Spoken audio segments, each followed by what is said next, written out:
तो hello friend, हम आ चुके हैं आपके अपने YouTube channel life time classes में। दोस्तों, आज हम बात करने वाले हैं क्लास 10th की मॉडल सेट आज सोल्व करेंगे। पूरा 100 क्वेश्चन रहेगा, ऑब्जेक्टिव टाइप।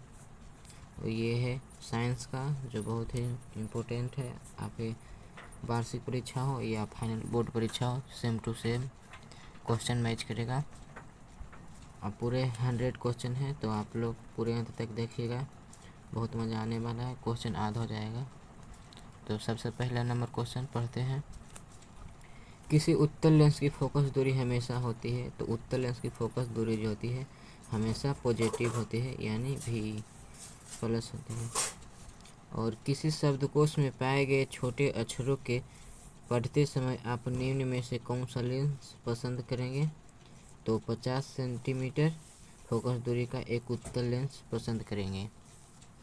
और इसका तीसरा नंबर क्वेश्चन है, मोटर गाड़ी के चालक के सामने सामान्यतः लगा रहता है। तो मोटर गाड़ी के जो चालक के सामने लगा होता है वो उत्तल दर्पण लगा होता है। और मोटर गाड़ी के हेडलाइट के रूप में कौन सा दर्पण प्रयोग होता है? तो अवतल दर्पण हो जाएगा। हम न्यूमेरिकल छोड़कर पढ़ाने जा रहे हैं। न्यूमेरिकल एक अलग वीडियो में कवर कर देंगे। नेत्र लेंस की फोकस दूरी बढ़ जाने से आँख में उत्पन्न दोष होती है, तो दीर्घ दृष्टि दोष होती है। नेत्र लेंस में होती है उत्तल लेंस, और उत्तल लेंस जब बढ़ जाती है तो दीर्घ दृष्टि दोष उत्पन्न होती है।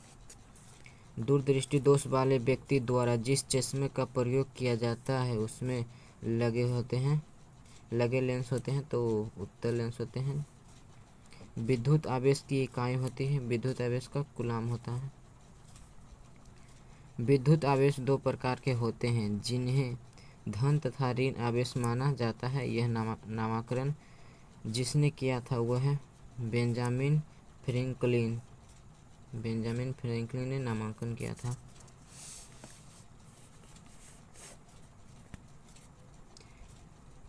एक पदार्थ को 1 कूलम धन आवेश में आवेशित किया गया है। इस आवेशन में पदार्थ से जो इलेक्ट्रॉन निकल गए हैं उनकी संख्या होती है तो 6.25 गुना 10⁻18 होती है। न्यूमेरिकल हम यहाँ पर छोड़ रहे हैं, इसको अलग वीडियो में कवर कर कर बताएंगे। विद्युत चुम्बकीय प्रेरण की परिघटना है, तो कुंडली तथा चुंबक के बीच अपेक्षिक गति के कारण कुंडली प्रेरित विद्युत धारा उत्पन्न करना है। विद्युत जनित का सिद्धांत आधारित है, तो विद्युत चुम्बकीय प्रेरण पर आधारित है। लघुपथन के समय परिपथ में विद्युत धारा का मान बहुत बढ़ जाता है। लघुपथन के समय विद्युत धारा का मान काफ़ी बढ़ जाता है। प्रतिक्रिया PbO प्लस सी एरोमार्क Pb प्लस CO होती है, तो C का अवकारक होता है।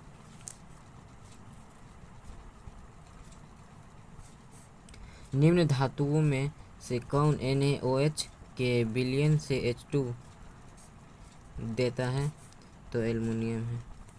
यदि विलयन का pH मान 13 है, इसका अर्थ है कि यह प्रबल भास्मिक है।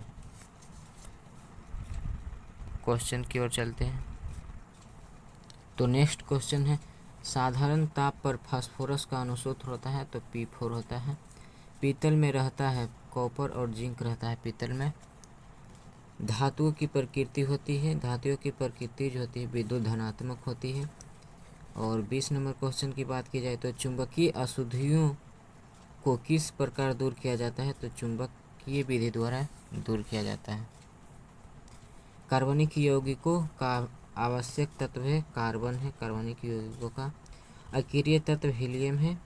एल्किन श्रेणी के यौगिकों का समान सूत्र है CnH2n+2 हो जाएगा इसका आंसर। एल्काइन रहता है तो -2 होता है, एल्केन रहता है तो CnH2n होता है। अपमार्जक बनाने में उपयोग होता है, तो अल्कोहल होता है अपमार्जक बनाने में। आवर्त सारणी के 7वां के तत्व होते हैं, तो हैलोजन कहलाता है। क्या कहलाता है? तो हैलोजन। आवर्त सारणी में बाएं से दाएं जाने पर प्रकृतियों के बारे में कौन सा कथन असत्य है? तो तत्व की धात्विक प्रकृति घटती है, ये सत्य है। संयोजकता इलेक्ट्रॉनों की संख्या बढ़ जाती है, ये भी सत्य है। परमाणु आसानी से इलेक्ट्रॉन का त्याग करता है, ये गलत है, असत्य ये हो जाएगा।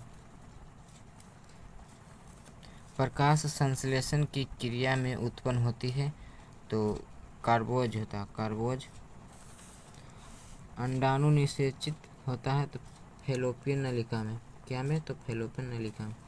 श्वसन की क्रिया होती है माइटोकॉन्ड्रिया में श्वसन की क्रिया होती है। एक स्वच्छ मनुष्य में प्रकुंचन एवं अनुशीतलन दाब होता है 120/80 होता है। पत्तियों का मुरझाना किस पादप हार्मोनों के कारण संभव हो पाता है? एविसिक अम्ल के कारण। कौन सा पादप नियंत्रित फल बेचने वाले द्वारा उपयोग किया जाता है? तो एथाइलिन किया जाता है। एड्स रोग का प्रमुख कारण है असुरक्षित यौन संपर्क से। चमगादड़ एवं पक्षी के पंख किस प्रकार के अंग के उदाहरण हैं? समजात अंग के उदाहरण हैं।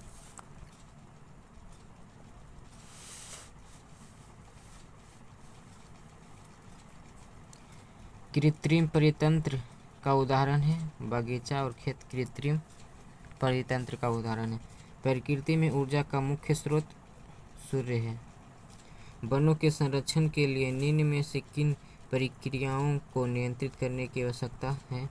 तो अतिचारण से। वे पदार्थ जो जैविक प्रक्रम द्वारा अपघटित हो जाते हैं कहलाते हैं जैव निम्नकरणीय। अमीटर से निम्नलिखित में से किसे मापा जाता है? तो अमीटर से धारा को मापा जाता है, विद्युत धारा। वह उपकरण जो विद्युत ऊर्जा को यांत्रिक ऊर्जा में बदलता है विद्युत मोटर कहलाता है। दर्पण का सूत्र होता है 1/u - 1/v बराबर होता है 1/f। इसी प्रकार जब लेंस का सूत्र होगा, लेंस का सूत्र में प्लस हो जाता है।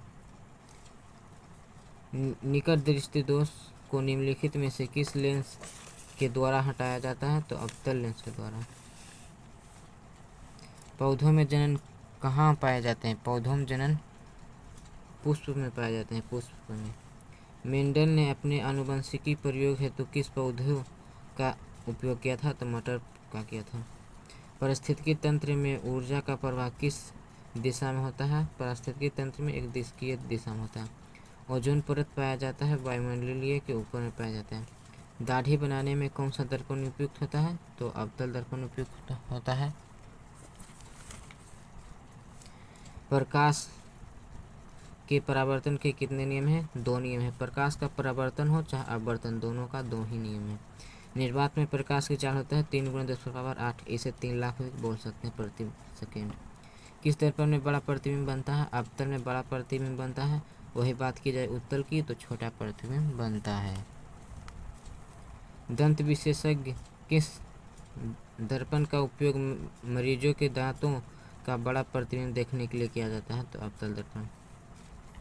किस दर्पण में केवल आभासी या काल्पनिक प्रतिबिंब बनता है? तो समतल और उत्तल में। आभासी और काल्पनिक दोनों एक ही चीज़ है।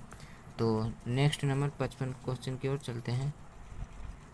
तो अगला क्वेश्चन है मोटर चालक के सामने दर्पण यानी साइड मिरर के रूप में किया जाता है तो उत्तल दर्पण को।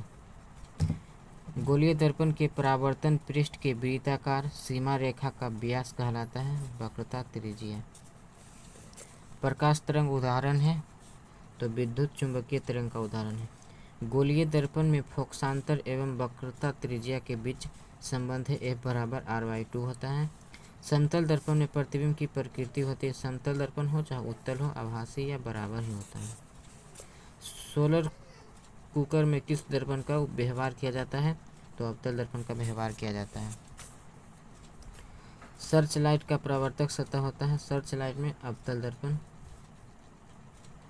यदि किसी बीम का प्रतिबिंब का आवर्धन ऋणात्मक हो तो उस प्रतिबिंब की प्रकृति होगी, यानी वो व्यक्त करता है कि वास्तविक और उल्टा होगा। किसी दर्पण के सामने आप चाहे जितनी दूरी पर खड़े हो आपका प्रतिबिंब सीधा बनता है, वह संभव है समतल या उत्तल दर्पण में सिर्फ।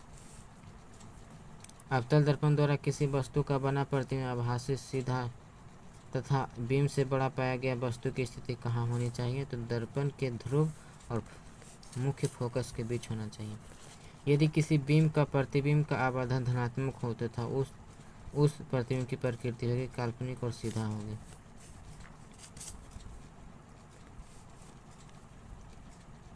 किसी वस्तु का आवर्धित काल्पनिक प्रतिबिंब बनता है अवतल दर्पण से बनता है। निम्नलिखित में से कौन सा उत्तल दर्पण की फोकस दूरी जिसकी वक्रता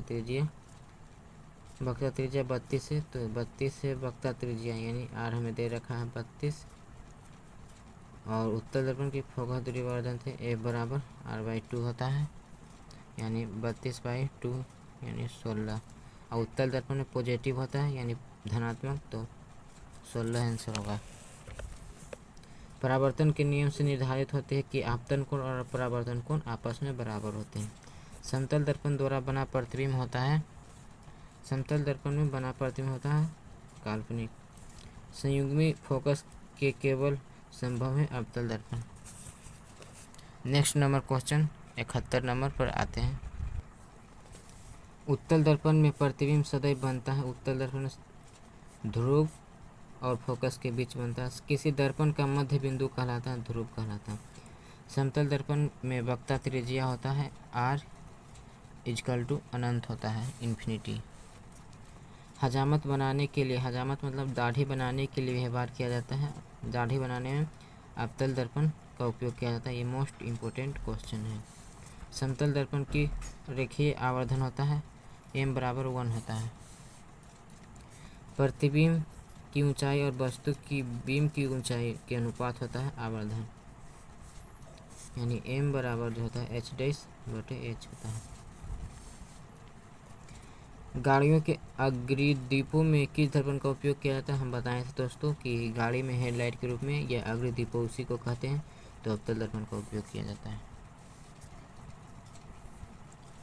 दर्पणों के प्रयोग में सभी दूरियां मापी जाती है, दर्पण के ध्रुव से मापी जाती है। गोलीय दर्पण जिसका दृश्य क्षेत्र बहुत विस्तृत होता है उसे उत्तल कहते हैं। गोलीय दर्पण के लिए u v में संबद्ध है, तो F बराबर UV/U+V। तो ये था दोस्तों मोस्ट इम्पोर्टेंट 80 क्वेश्चन, जो बहुत ही इम्पोर्टेंट है आपके फाइनल बोर्ड परीक्षा के लिए। तो मिलते हैं नेक्स्ट वीडियो में, तब तक के लिए जय हिंद, वंदे मातरम।